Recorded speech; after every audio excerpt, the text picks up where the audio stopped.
All right. Well, that was fun. That was a good time. We were able to get the guys out here for the first time, and one of the things we talked about this morning as a group was we wanted to come out of this first day with some confidence.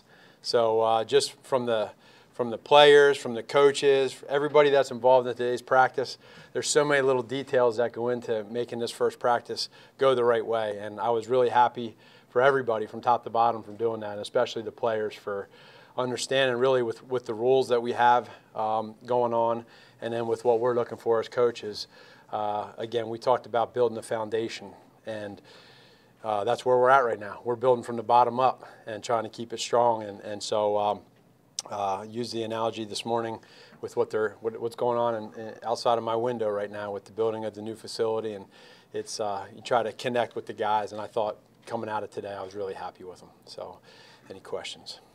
Man, what do you want your players to come to expect from the way you run practice and what you always want them to get out of work, on the field? Details, for sure. As little as just tucking your shirt in to no footballs on the ground, no helmets laying on the ground, running from drill to drill, or a fast jog. And just realizing that it's those little things that make this thing work. And so that's not just what we do on day one, but that's what we do really in the middle of October, November, December, January, et cetera. That's not something that stops. It continues. So just focusing on those details. Why did you decide to practice inside?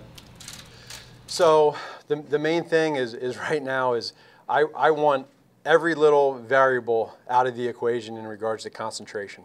So I want them to be focused. I don't want anything on their mind other than being able to play ball. And so going outside during the season, we would have been outside all day long without a doubt. But I was up front with them and told them, listen, this is a little different. We want to be able to have you guys focus on nothing but your job. And by going inside, that's what happened. Where are the small details so important to success, would you say? Well, because there's accountability. So if the guy next to you isn't detailed and he fails, then he's failing with his side of accountability. And so that's not just the players. Let's remember that's the coaches too. So and it's going to start with me. If I'm not detailed in what I do, then I can't talk that to the players. And so it starts with me. It goes down to the coaches. It filters down to the players. They got to understand that. And so far, in every meeting we've had, and then of course today, the feedback to me has been really strong and positive. Hakeem Hicks mentioned that first thing he noticed about you was the details, and he mentioned that in every meeting you have cue cards. I assume he meant note cards. Mm-hmm. Is that what you list, the note cards, and just hit everything like that? It does, and it helps out. And again, I've learned from one of the greatest in Coach Reed, and he's very detailed, and you kind of get trained a certain way, and you see what works. And for me, I'm going to do it how I want to do it. That works for me, and that's just how I'm doing it. How long does it take you to prepare notes for the next day? Well, there's some time that goes into it, and for me, I try to go over it as much as I can the night before and just make sure there's. But what you don't want to do is you don't want to, with these details, that you don't want to be a robot that just sits there and reads lines. I don't want that. That's there for them to see, for me to be able to teach them what it means. Understand there's going to be some ups and downs as we go through it, but let's not be that team that makes the same mistake twice. Are they just a little 3x5 white? Yeah, I get real crazy. They're 3x5, and they have this little bear logo right in the middle of it, so they're pretty sweet. These last few weeks of getting synced up with Mitch, what have been the biggest challenges of kind of baby stepping into this thing and getting up to speed together? Well, I give Mitch and Coach Ragone, Coach Helfrich, and those quarterbacks a ton of credit. I just got done talking to Mitch just a little bit ago, pulled him to the side and just told him really how amazed I was at how he got through this first day. He was impressive, and I don't want to put too much on him, but at the same time, he needs to understand that was pretty good what just happened. Not just Mitch, but the rest of the offense, and I'm talking about the offense because we've never been together. So we weren't sure how it was going to be, just getting in the huddle, walking up to the line of scrimmage and saying, ready, set, go. And the guys all around, the centers, the linemen, the running backs, lining up, very few mistakes. And so that goes back to them in the meetings of understanding the details. When I'm up here and I'm installing the plays of these guys, their eyes and not even necessarily all the notes they take, but just I can see I'm connecting with them and they're connecting with me. And as long as you have that, now they need to be able to talk to me and tell me where they're learning. And so Mitch and the rest of the guys and these coaches teaching them have done really well. And one of the knocks on Jordan Howard is that he's not as good a fit for your offense as other running backs because he's not a proficient pass catcher. Is that a valid criticism? No, I wouldn't say that. No, I think every running back has their own strengths and weaknesses. And so there's some that are better as pass receivers, or some that are better inside, tight zones and mid zones, outside zone. And Jordan has his own way of running, and he can anything that he does that's a weakness, we're going to try to focus on that and try to get it better. So just because he struggles in one area, and whatever that is that we all have, we're going to get him better. And so to sit here and say that he doesn't fit this offense, I don't think is very fair. Is there an example of somebody of a running back in that kind of offense, just in general, who was not that good, and then just by coaching him up became better at it? Does that happen? Not necessarily, no, because, again, we've done a pretty good job of trying to fit what they do best within it. So if they struggle, for instance, at running inside with the tight zones, then we'll try to run outside, and we'll use more of their speed in their hands. If it's vice versa, then we'll try to keep them away from that. So we'll try to move them around to do different things and really stay away from any of their weaknesses. Will he be your feature back this year? Absolutely, yeah. He's and that's the beauty right now of where we're at, is we're very strong at that position, and to have Cohen there as well. You're seeing all these teams that are out there right now.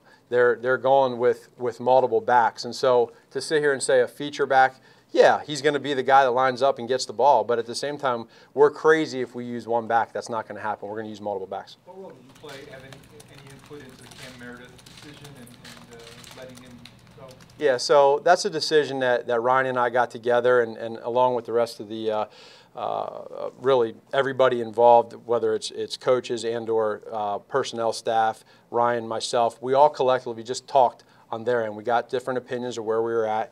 And, those are the tough decisions in this business, is to have to go one way or the other. And we sat down and had a good talk with him and just explained to him that, hey, man, things happen for a reason. And for us, this is the direction that we're going to go. For you, you have a good opportunity with another great team. Take this and use it as a positive. And there's no hard feelings in any of this. You get better, you go do your thing, and we'll do our thing, and we'll move on. And that's how we looked at it. Would he have been your Z?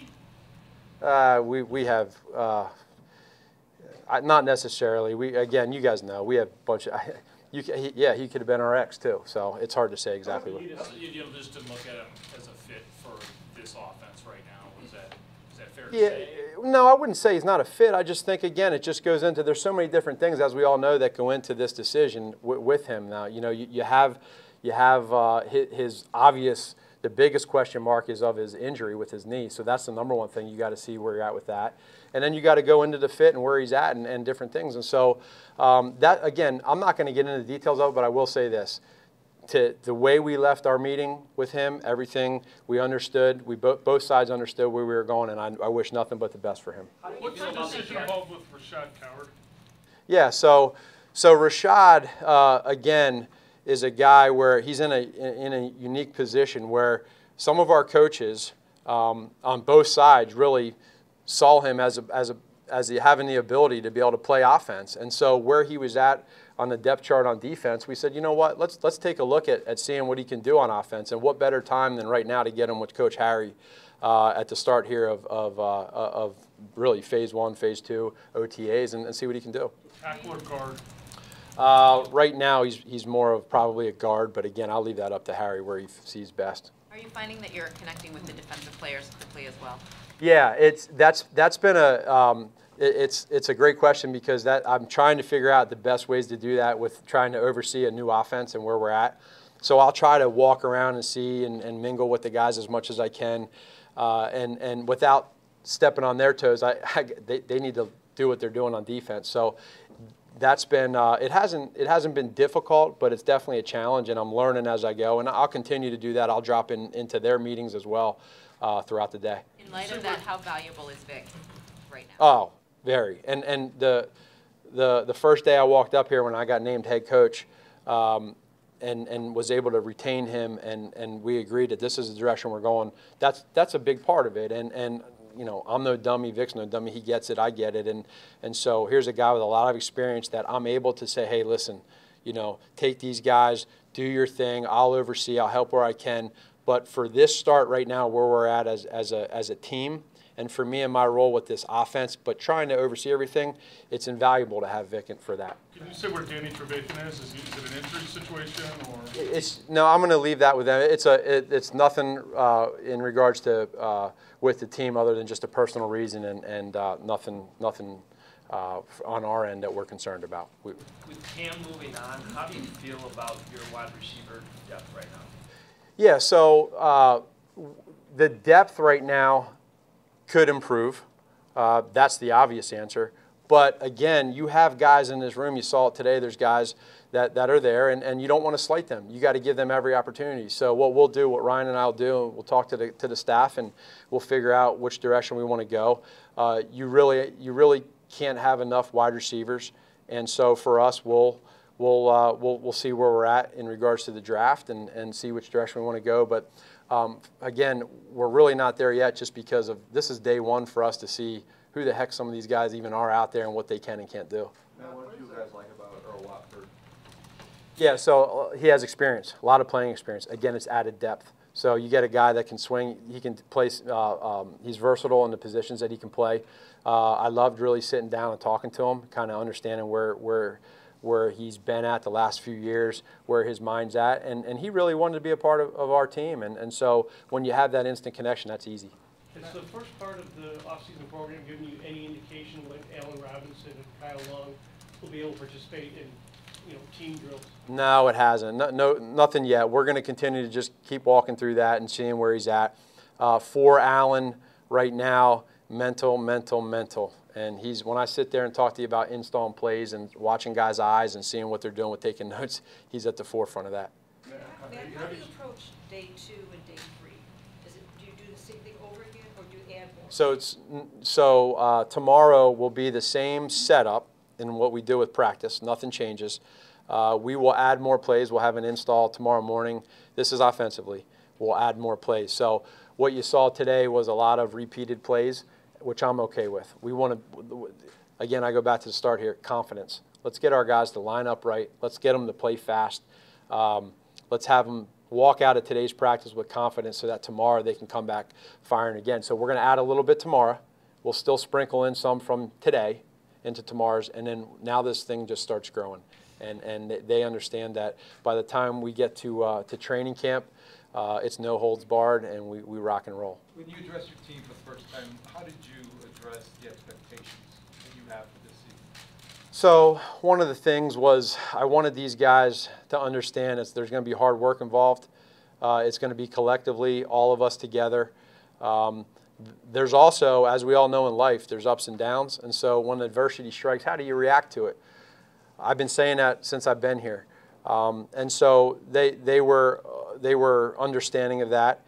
But I try to use some analogies when I can throughout, and I try to keep it fresh. You don't want to do it all the time, but you want them to know that this is real with where we're going and what we're doing. And so, like I said this morning with the foundation of this building out here, just seeing out my window the communication of the guys that are building, pouring the concrete and the cement, and the people in the background talking, how do you do this, how do you do that? That's what we're doing right now as a team. And so my message to them was, you know, for all of them to understand, and everybody around that's part of this team, is that I want them to know that we want to win now. And so you got to understand what it takes to get there. You can't just say you need to do it. And that, again, this isn't just you know, something that we want to just spray paint on and cover up for a little bit. We're building this thing, and so let's understand the work that's involved. What's your impression of Kevin White?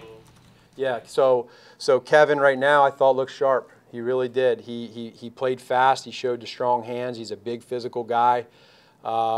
Confidence, right? I just said it earlier. How do you get out of this thing with confidence? So he did a good job.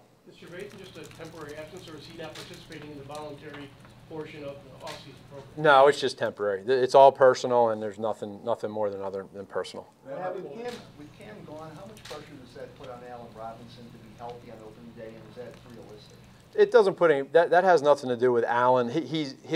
He'll be continuing to push himself each and every day to get ready for that point. So I have no doubt in my mind our training staff did a hell of a job of looking into him and understanding where he's at. So we feel good about that. And so I'd hate to put pressure on Allen that you got to be ready or else, because I know he'll be ready. Couple more here, guys. Obviously, you guys haven't had the playbook very long. You have all those rules in terms of communicating with them. What were you able to accomplish with Mitch over the last few months to get better? Nothing's for, other than these, when you're here and you have these guys, when they're here and they start phase one, which is basically the last several weeks, you gotta have that balance of giving him what you want to give him by not giving him too much so he doesn't, so he understands it, but you got to give him enough to where, you kind of see how much he can handle and can't handle. And so, again, he's put in a lot of hard work at trying to understand this offense since he's been here. And then you have other guys that have been a part of this system, like Chase, like Trey Burton, that know the terminology that are going to go ahead, and Tyler Bray, that are going to help. And so Mitch is a very smart kid. He's intelligent, very driven, motivated. A lot of the things that we talk about as a team, he has. And for him to be our quarterback and to have those traits, it's hard to not smile. Was there a throw today or a decision he made that particularly caught your attention? Not one in particular, just everyone across the board. Through practice, it was consistent. So you're going to have some poor reads here or there. There weren't many. You're going to have some poor throws here or there. There weren't many. It's day one. How do you improve to tomorrow? And so because we are at day one, things are going to add up a little bit. How do you handle the volume? We as coaches, how do you pull back, balance it? He's not the only one, but for what he did today, I was very happy. Would you like analogies? How would you describe what you went through personally to get to the point where you're running a practice today as a head coach in the NFL? Yeah, so I'm not sure if I have an analogy for you other than it's funny because you're a part of a specific position, really coaching until you become a head coach. You're a part of a position, coach, every practice, every play. You're always with one guy. And now you got that freedom to be able to bounce around and see how different areas are going specifically. So there's some little things that catch you off guard, that you got to make sure you're understanding and you're getting everybody, but know where you're at offensively first day. So again, if I make a mistake or I'm going to critique myself tonight, and whatever I felt like I could have done better at today in practice, I promise you tomorrow it'll be changed. Thanks, guys. Thank you, Matt. Thank you. Thank you.